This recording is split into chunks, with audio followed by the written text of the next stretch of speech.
కేసీఆర్ మోడీ చీకటి దోస్తులు. విభజన హామీలపై ఈయన అడగలే, ఆయన ఇయ్యలే. సీఎం రేవంత్, కేంద్రంలో కాంగ్రెస్ వస్తేనే హామీ అమలవుతాయి. బీఆర్ఎస్ ను ప్రజలు బొందబెట్టిరు, ఇక దించాల్సింది మోడీనే. కేసీఆర్ రాష్ట్రాన్ని 7 లక్షల కోట్ల అప్పుల్లో ముంచితే మోడీ 100 లక్షల కోట్ల అప్పులతో దేశాన్ని దివాలా తీయించిండు. బిల్లా రంగాలు బీజేపీని పల్లెత్తు మాట అంటలేరు. కోదండరాంను ఎమ్మెల్సీ చేస్తే రాజకీయ కుట్రతో అడ్డుకుంటారా? డిఓపిటి కేంద్రం చేతుల్లోనే ఉంది. అవినీతి ఐఏఎస్ ఐపీఎస్లపై చర్యలు తీసుకుంటే మేము స్వాగతిస్తాం. ఫిబ్రవరి 2న ఇంద్రవెల్లి నుంచి ఎన్నికల శంఖారావం పూరిస్తామని ముఖ్యమంత్రి రేవంత్ రెడ్డి గారు వెల్లడించినటువంటి మాటను చూస్తా ఉన్నాం. కేసీఆర్ మోడీ ఒక్కటేనని, వాళ్ళిద్దరు చీకటి దోస్తులని సీఎం రేవంత్ రెడ్డి మండిపడ్డారు. ప్రజలకు బూటకపు హామీలు ఇవ్వడంలో, ఇచ్చిన హామీలను ఎగ్గొట్టడంలో ఇద్దరిది ఒకటే స్టైల్. అప్పులు చేసి ప్రజల నెత్తిన మోపడంలో ఇద్దరిది ఒకటే దారి అని విమర్శించారు. విభజన హామీలు అమలు చేయకుండా తెలంగాణ ప్రజలను చీకటి దోస్తులు నిలువున ముంచేశారన్నారు. కేసీఆర్ 7 లక్షల కోట్ల అప్పు చేసి రాష్ట్రాన్ని దివాలా తీస్తే మోడీ 100 లక్షల కోట్ల అప్పు చేసి దేశాన్ని దివాలా తీయించారని అన్నారు.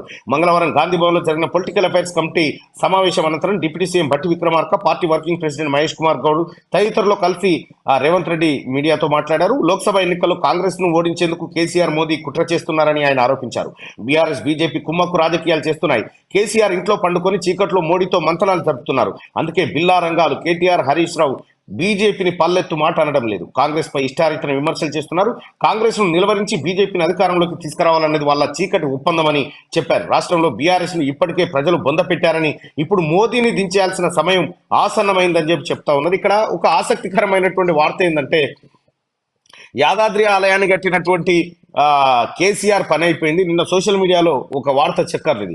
యాదాద్రి ఆలయం కట్టిన కేసీఆర్ గద్దె దిగిపోయిండు, రామాలయం కట్టినటువంటి మోడీ కూడా గద్దె దిగుతాడనేది ఆ వార్త సారాంశం లెక్క కనిపిస్తూ ఉంది. సరే, ఏదేమైనప్పటికీ కూడా ఇక ఎవరితో పొత్తు కలిసి ఉన్నారు? ఇక్కడ టీఆర్ఎస్ పార్టీ బీజేపీ పొత్తు కలిసినాయా, లేకపోతే కాంగ్రెస్ బీజేపీ పొత్తు కలిసినాయా? రాష్ట్ర ప్రజలందరికీ తెలిసినటువంటి అంశమే క్లియర్గా. ఎందుకంటే గతంలో అనేక సార్లు నిరూపితమైంది ఈ వ్యవహారం. ఇప్పుడు తాజాగా కేటీ రామారావు అటు ఆదిలాబాదు, కరీంనగర్ ఈ ఏరియాకు పోయి కాంగ్రెస్ మాట ఎత్తుతలేడు. కాంగ్రెస్ కాదు, ఆయన బీఆర్ఎస్ పార్టీ ప్రచారకర్తగా అక్కడ వ్యవహారాలు ఇది బీజేపీ ప్రచారకర్తగా మాట్లాడుతున్నట్టుగా అనిపిస్తూ ఉంది.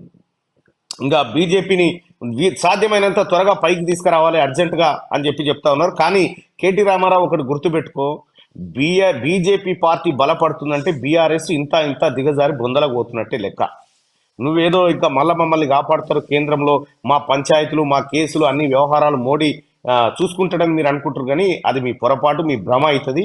తప్పకుండా భారతీయ జనతా పార్టీ మీకు అవకాశం ఇస్తే, మీరు కనుక దానికి ఏమాత్రం స్పేస్ ఇచ్చినా మీ దుకాణం బంద్ చేసుడు మాత్రం గ్యారంటీ, అది నో డౌట్.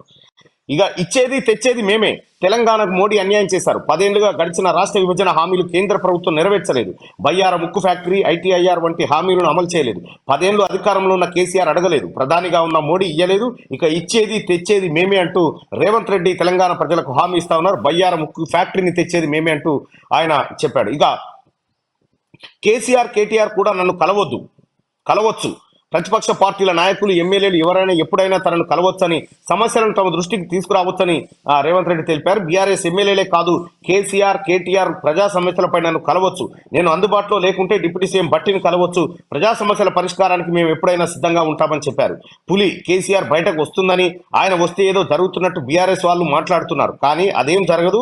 ఆయన బయటకు వస్తే బోన్లో వేయడానికి ప్రజలు, యువత సిద్ధంగా ఉన్నారని చెప్పి నిన్న రేవంత్ రెడ్డి గారు గాంధీ భవన్లో ఒక రకమైనటువంటి ఎన్నికల శంఖారావాన్ని పూరిస్తూనే టీఆర్ఎస్ ను, కేసీఆర్ ను, కేటీఆర్ ను ఓ రకంగా మంచిగానే గట్టిగానే అరుచుకున్న పరిస్థితి అయితే కనిపిస్తా ఉంది.